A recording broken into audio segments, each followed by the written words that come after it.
প্রচুর হার্ডওয়ার্ক করেছি এবং আল্লাহ পাক সেটার ফিডব্যাক দিয়েছেন। কখনো কখনো ছুটি নেওয়াই হয় নাই। টিমে ফেরার জন্য আমাকে একটু বেশি হার্ডওয়ার্ক করতে হয়েছে। কাইন্ড অফ যদি আমি 4 ঘন্টা ট্রেনিং করতাম সেটাকে বাড়িয়ে 8 ঘন্টা করা লেগেছে। সপ্তাহে একদিন ছুটি, দুদিন ছুটি নিলে হয়তো একদিন ছুটি নিতে হয়েছে। কখনো কখনো ছুটি নেওয়াই হয় নাই, কোনো না কোনো অ্যাক্টিভিটিস করতে হয়েছে। সো প্রচুর হার্ডওয়ার্ক করেছি এবং আল্লাহ পাক সেটার ফিডব্যাক দিয়েছেন।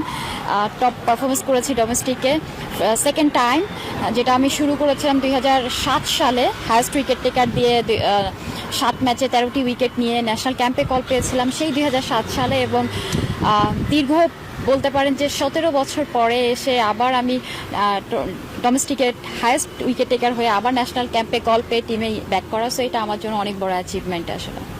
আপনার ফেরা এবং বাংলাদেশ টিম দুর্দান্তভাবে মিরপুরে ওয়ানডে সিরিজটা জিতে নিয়েছে, বাট সিলেটে এসে মোমেন্টামটা হারিয়েছে, বাংলাদেশ ফার্স্ট টি20টা হেরে গিয়েছে। ওপেনিং জুড়িটা খুব ভালো ছিল, এরপর বাংলাদেশ আসলে মোমেন্টামটা কোথায় হারিয়েছে এবং আপনার কি মনে হয়? ওয়েল, আসলে দেখেন, আমি মনে করি যে এখানে আমরা ট্রেনিং করেছি আসলে লো অ্যান্ড স্লো উইকেটে, অনেস্টলি আই ওয়ন্ট লাই। এবং এটা আসলে অনেক বড় একটা ফ্যাক্ট। আমরা খুব রেয়ার দেখি আসলে যে এত দারুণ ব্যাটিং ট্র্যাক এবং সামটাইমস বোলিং ফ্রেন্ডলি, যেটা পেস বোলার সহায়ক হয়, আমরা খুব রেয়ার দেখেছি।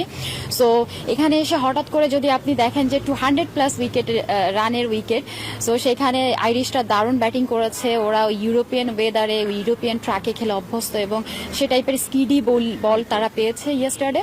সো তারা তাদের বেস্ট ইউজ করেছে এবং আমরাও আশাবাদী ছিলাম। আমরাও কিন্তু ব্যাটিং ছন্দে ফিরেছি। আপনি বলবেন যে আমাদের 4টা ব্যাটার রান করেছে এবং হয়তো যে একজন ব্যাটারের উপর আমরা হয়তো সবসময় ডিপেন্ডেবল থাকি, Nigar Sultana.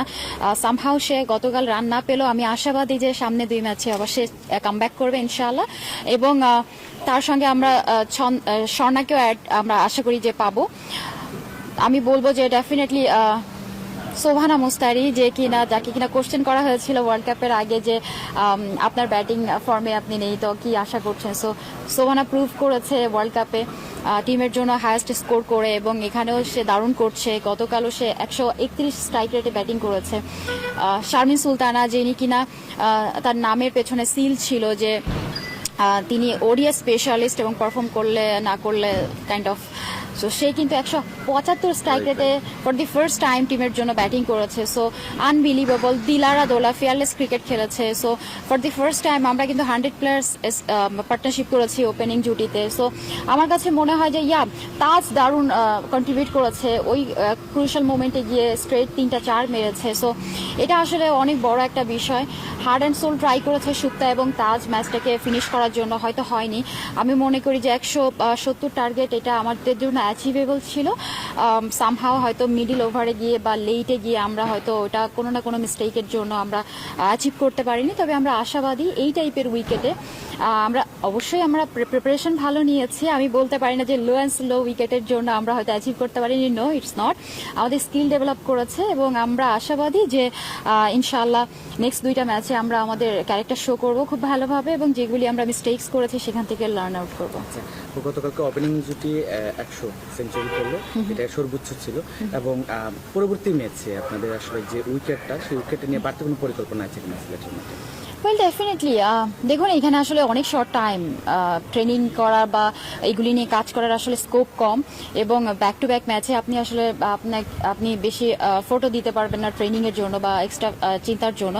Only we can video analysing এবং আমরা এটা নিয়ে ডিসকাশন করতে পারি এবং কুইক আমরা মুড শিফট করতে পারি। সো সেটাই আমরা করবো ইনশাআল্লাহ। এবং এই টাইপের সুন্দর উইকেটে আসলে ব্যাটিং করার অন্যরকম আনন্দ। আমার বিশ্বাস ব্যাটাররা গতকালকে দারুণ একটা টোন ছিল এবং এই টোনটা আবার আমি চাইবো যে তারা কন্টিনিউ করুক এবং যারা ছন্দে ছিল না তারাও ক্লাবে জয়েন করবে। সো আমার বিশ্বাস যে আমাদের টিমটা 170+ করার মতো টিম এবং ডেফিনেটলি আমাদের টার্গেট যেহেতু লো অ্যান্ড স্লো উইকেটের জন্য ছিল 140, আমরা যখন দেখলাম যে উইকেট টোটালি ডিফারেন্ট বিহেভ করছে, সো ডেফিনেটলি আমরা আমাদের টার্গেট চিন্তা করব যে এটা কিছু চেঞ্জেস আসবে এবং আমার বিশ্বাস যে 2টি ম্যাচ আমরা খুব ভালোভাবে শেষ করে আমরা সিরিজ নিব ইনশাআল্লাহ।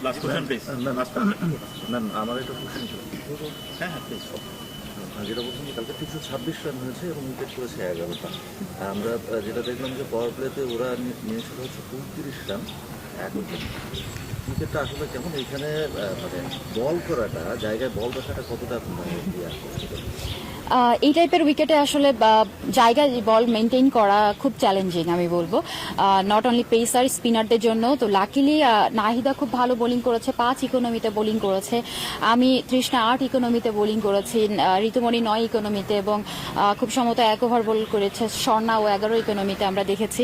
সো এইখানে আসলে বল করা খুবই ডিফিকাল্ট এবং মেনটেন করা।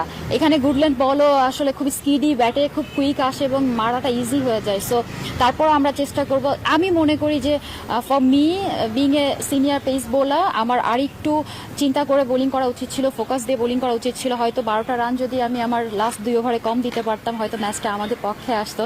সো আমি মনে করি হ্যাঁ, ম্যাচ হারার দায় আমাদের সবার, তবে আমরা যদি নিজেরা একটু একটু করে চিন্তা করি এবং নিজের জায়গাটা ডেভেলপ করি, তবে আমার বিশ্বাস যে আমরা আরও ভালো করতে পারবো।